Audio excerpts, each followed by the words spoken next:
Bismillahirrahmanirrahim. Welcome in online sport program Absex Rawat. Subject is English language of class 8. This is your week number 7 and this is your lecture number 3 of 7th week. And the topic is grammar, direct indirect, that is called narration.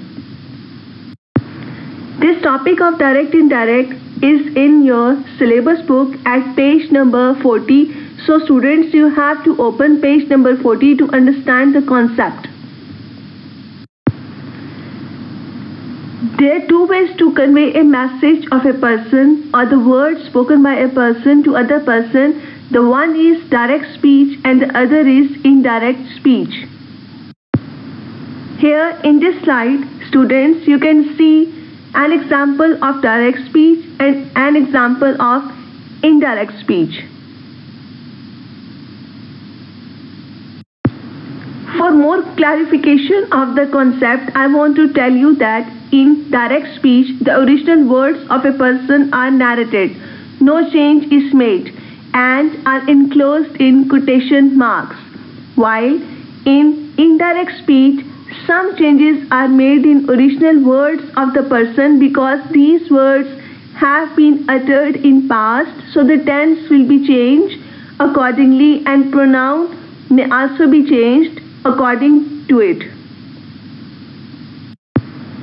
Another important thing to understand about this narration is to understand the reporting verb. The verb first part of the sentence, like he said, she said, they said, before statement of a person in sentence is called reporting verb. Here you can see examples of reporting verbs, direct speech and indirect speech.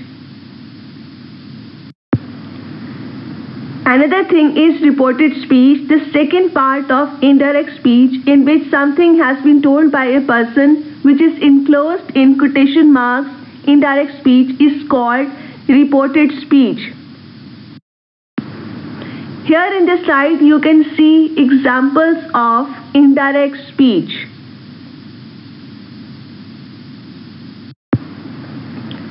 A very important rule in this regard is that reported speech is not enclosed in quotation marks. There is use of word that. The word that is used as a conjunction between reporting verb and reported speech. There will be change in pronoun. The pronoun subject of the reported speech is changed according to pronoun of reporting verb or object of the reporting verb, first part of the sentence. Sometimes the pronoun may not change. Here in this slide you can see the implementation of the rule mentioned before.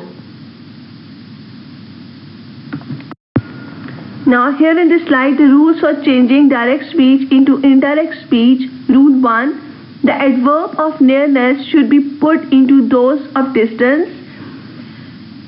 Then will be converted into now. There will be converted into here. Thereafter, hereafter, that, this. Those will be converted into these. Before will be converted into ago. So will be converted into thus. That day will be converted into today. Very important rule of direct indirect: if the reporting verb is in present or future tense, there will be no change in tense of the verb in indirect speech, as you can see in the example. Now this is something to listen with more concentration, that if reporting verb is in past tense, then the tense of the verb in reported speech will be changed. For example, present tense in the direct becomes past tense, as you can see in the slide.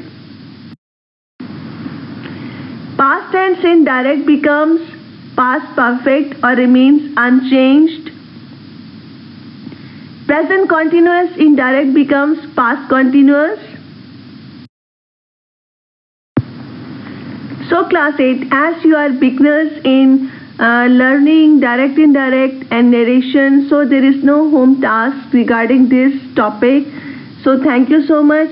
and understand the topic, try to understand the topic very well.